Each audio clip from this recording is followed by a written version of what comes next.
something else now. We're going to move on to the second part of the show. We talked about Will Howard. I like Will Howard.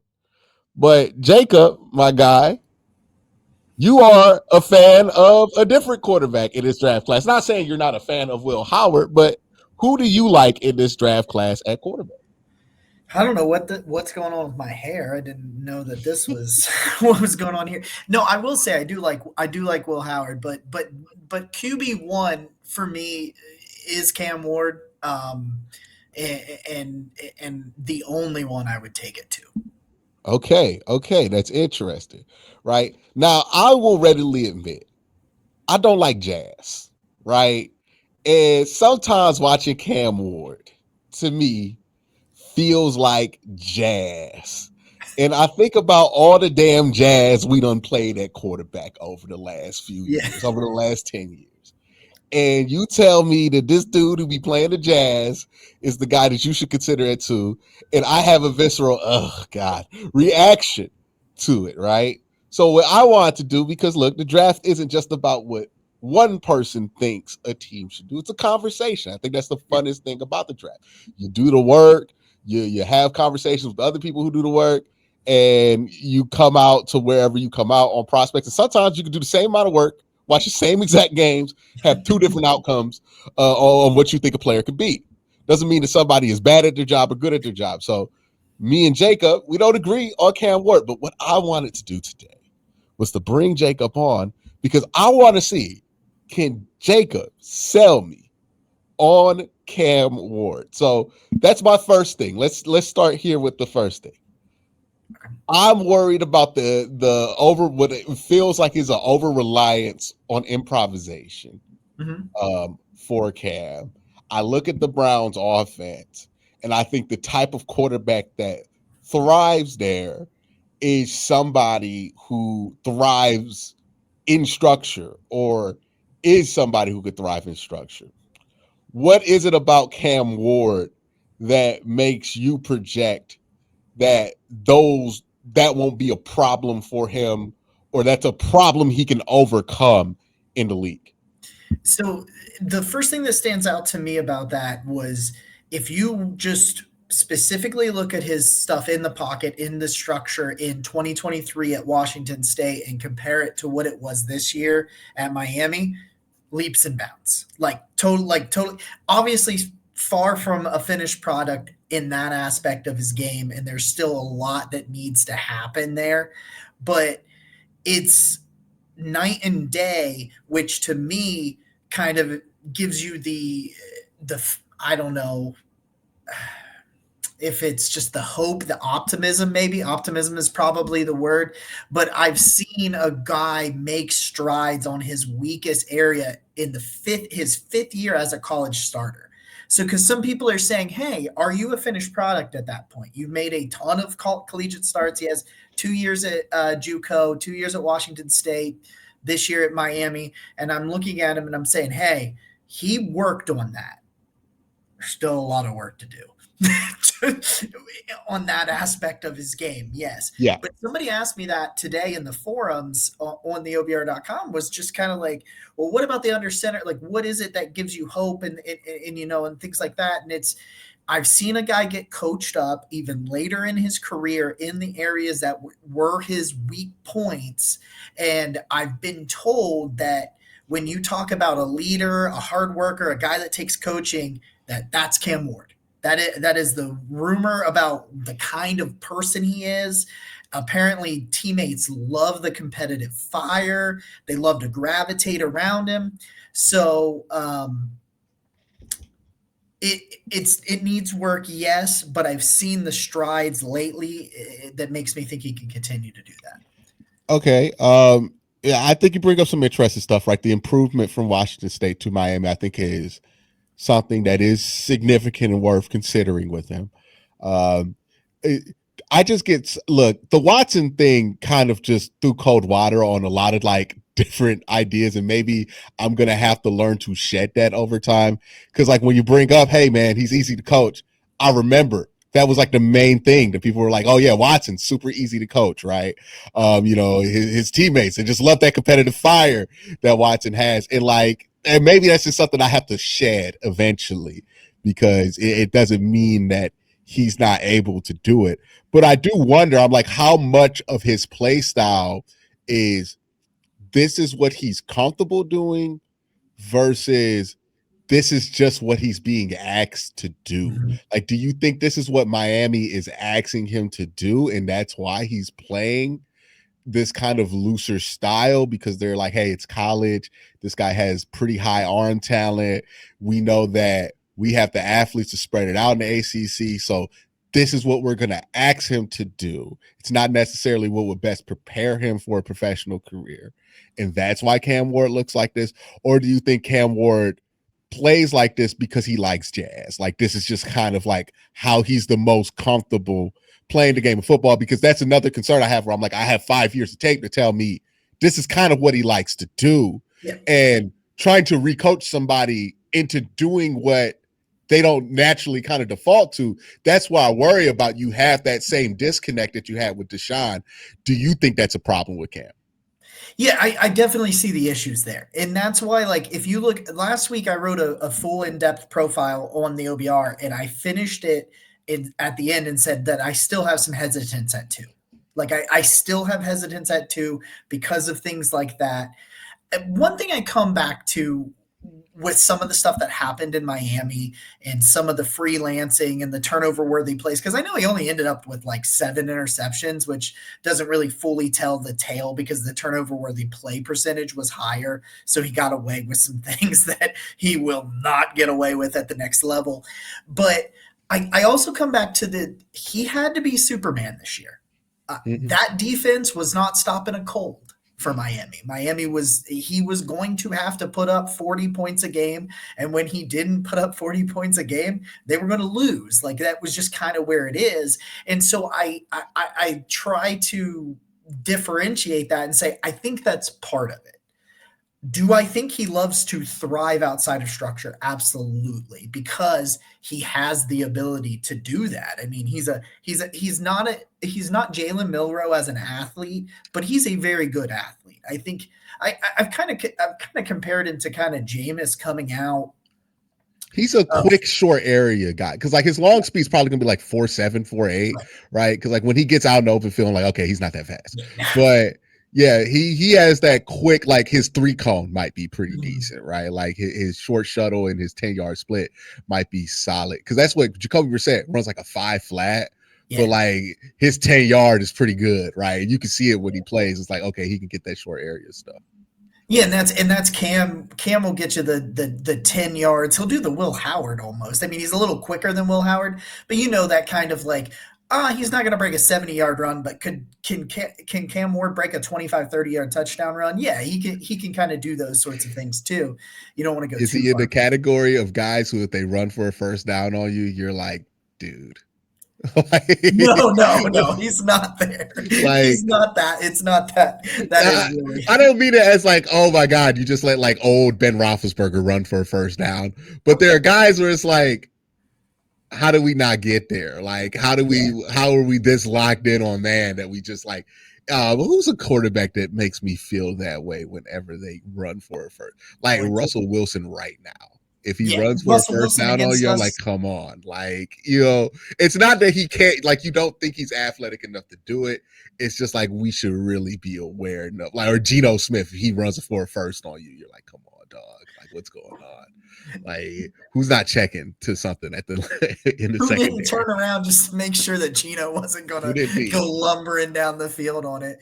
Yeah, I think too with Cam, I think you put him it's one of those things where that is a big conversation you've got to have with him at the combine, in your pre-draft visits, all of that sort of situation where you got to kind of hash that thing out with him, because I do think that he understands who he was, who he is, and like just the best parts of his game and highlighting it and making absurd throws on the run, or just because he can throw that thing a country mile. He can just chuck it down the sideline like it's nobody's business.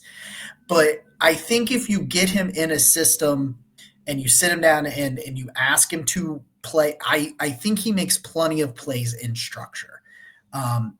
You're not what's really funny, so I went back and I watched every snap of 2024, and I watched several games of 2023 over the past couple of weeks for him.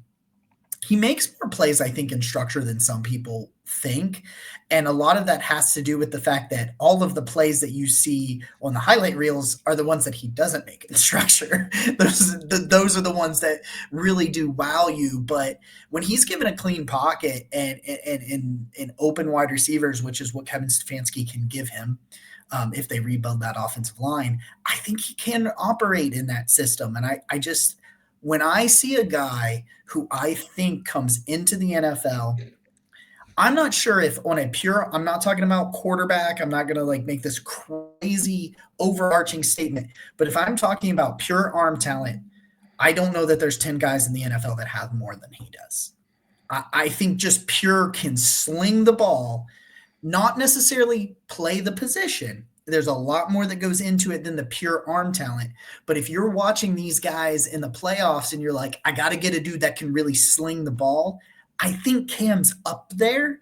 And as a result, I'm willing to take that kind of chance on it. It's tricky because I don't think he can hit the same kind of top speed like Baker used to be able to hit, where if Baker double cheeks it, he can probably throw 60, 70. Like, I don't know if he has enough back. Like, I'm interested to see what he measures in like weighs at, because I don't know if he's sitting on 220 like they say he is at Miami. Yeah, but the thing with him I think will be interesting. That's interesting is he can whip it from different arm angles. I think that's the unique thing about him, is that he has a consistent level to drive the ball from a wide range of arm angles, which I think makes why I think he got those crazy Pat Mahomes comps, right? Because we see somebody with crazy arm angles, we don't know what to do with it anymore because like Pat Mahomes exists. But yeah, I think that's the thing about him, is that he has these like crazy arm angles he can access, and he can flick it as far as anybody in the league, and while it being effortless. My question with him is, because like you watch him and you watch like, this is somebody who had like crazy arm strength but like wasn't good, Brandon Whedon, right? Brandon didn't have like that effortlessness about it. And I think Brandon could probably drive a ball faster than what Cam can, but Cam can flick it in there fast enough with access to different angles, which I think is important to make sure you don't get a ton of deflections. Now, the thing with Cam that I see when I'm like, okay, well, he's not playing in structure. If we break it down to what really bothers me is sometimes I don't feel like he's decisive, right? Yeah.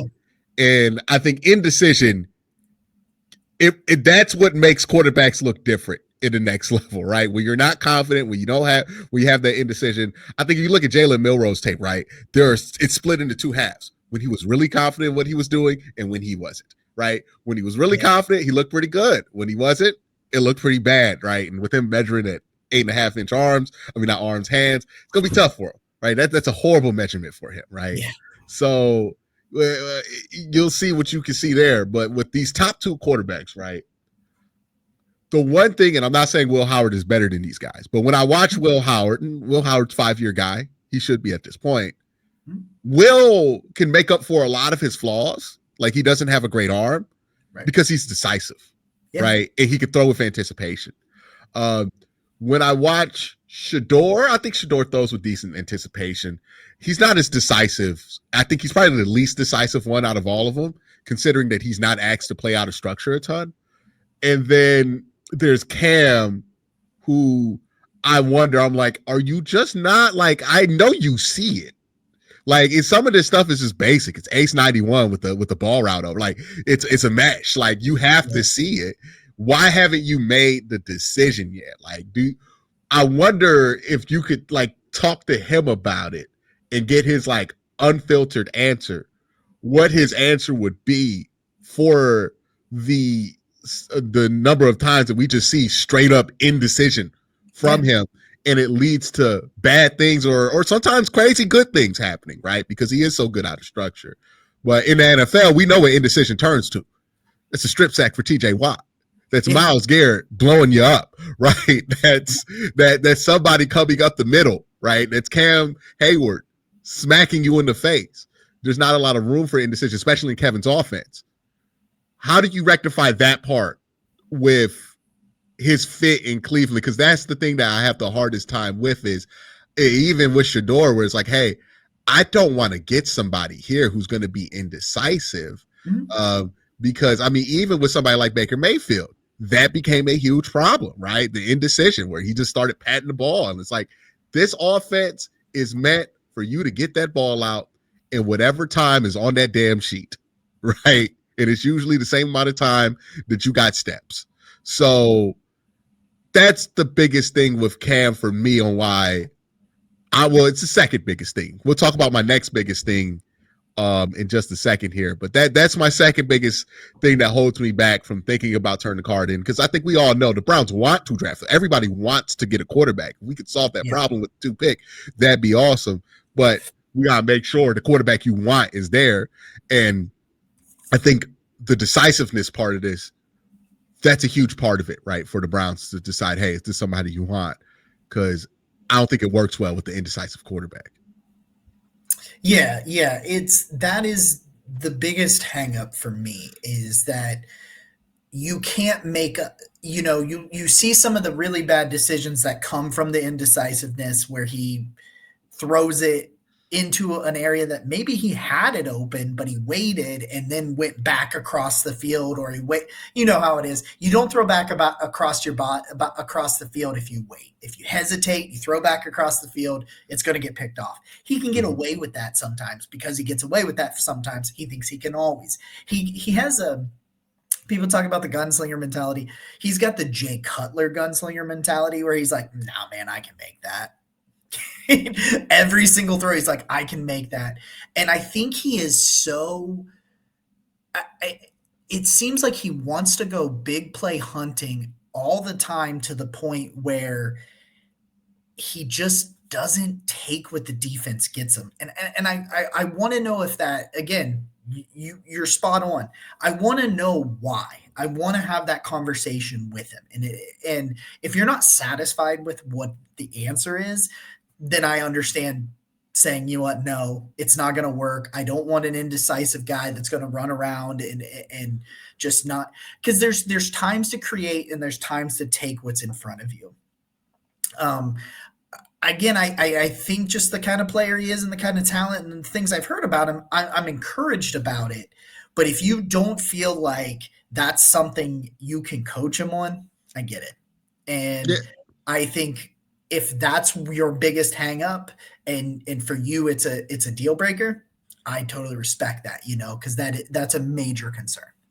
Yeah, because it's not like that in every offense, right? Like some offenses, you can live with a little bit more indecision than other offenses. But yeah, that's to me, because like you look at the quarterbacks who have had success here.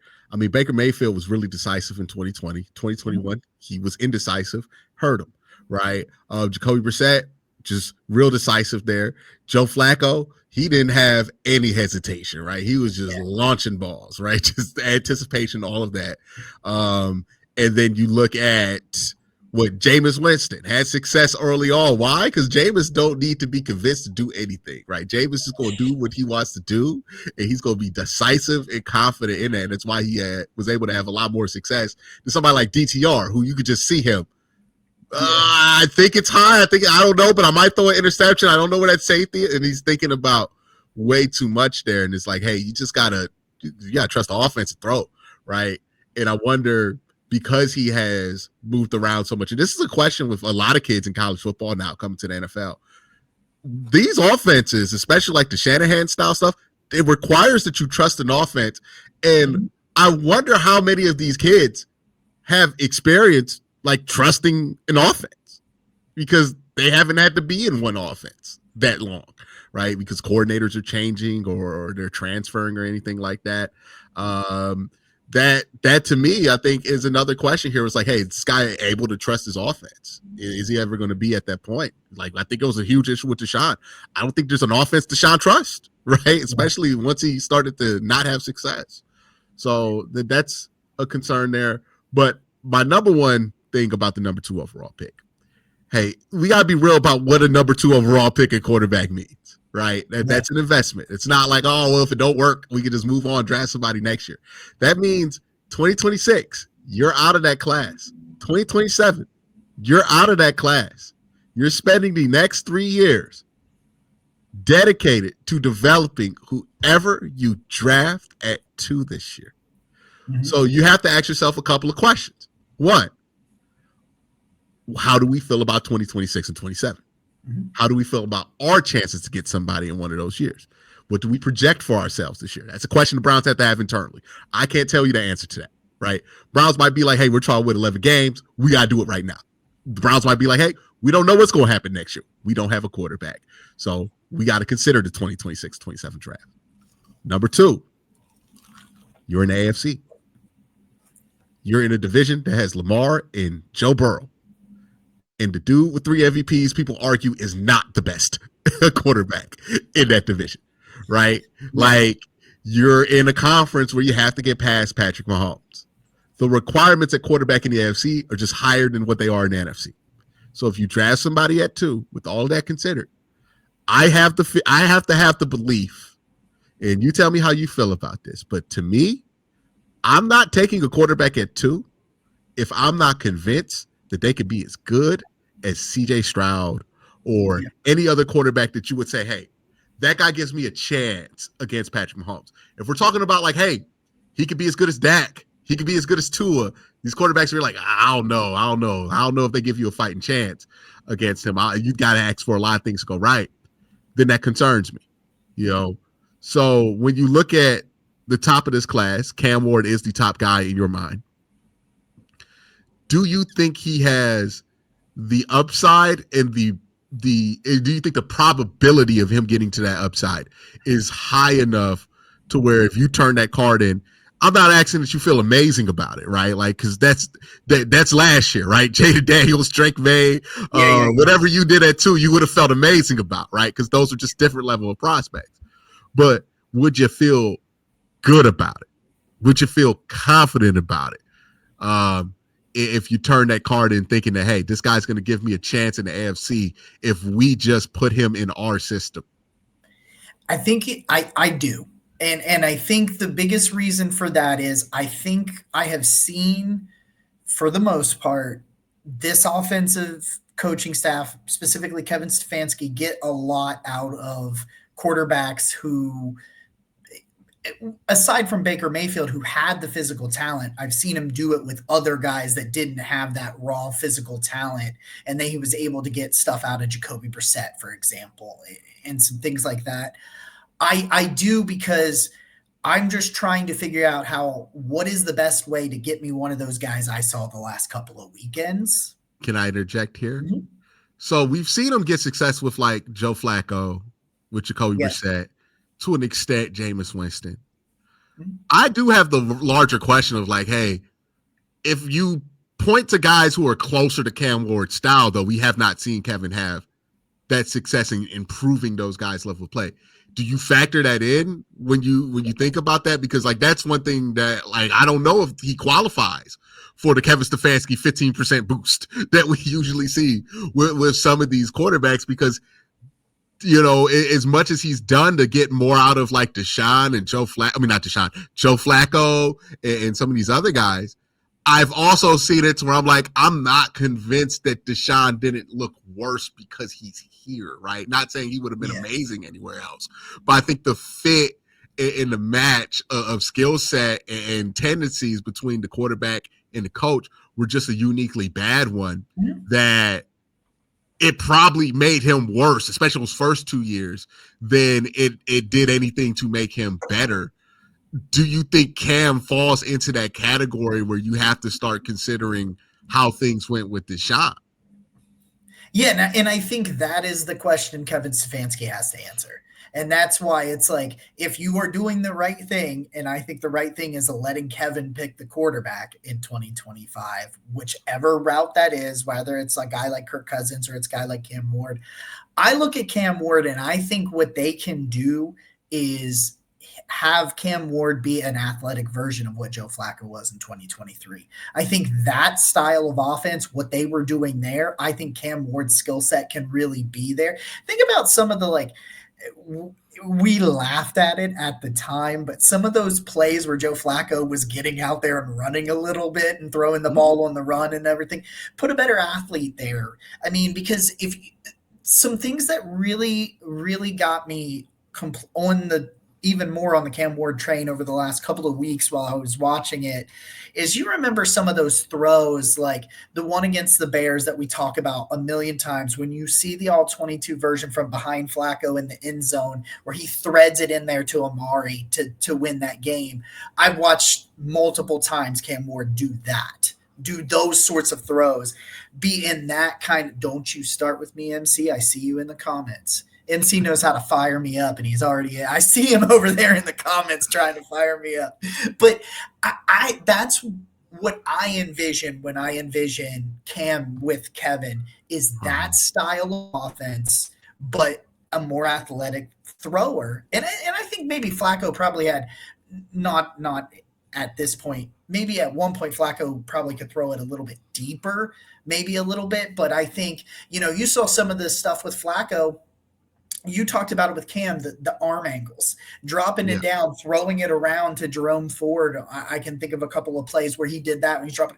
I think that is the kind of best case scenario that I envision that makes me feel really good is, hey, a guy that can do what they did in that stretch all the time, but is a better athlete.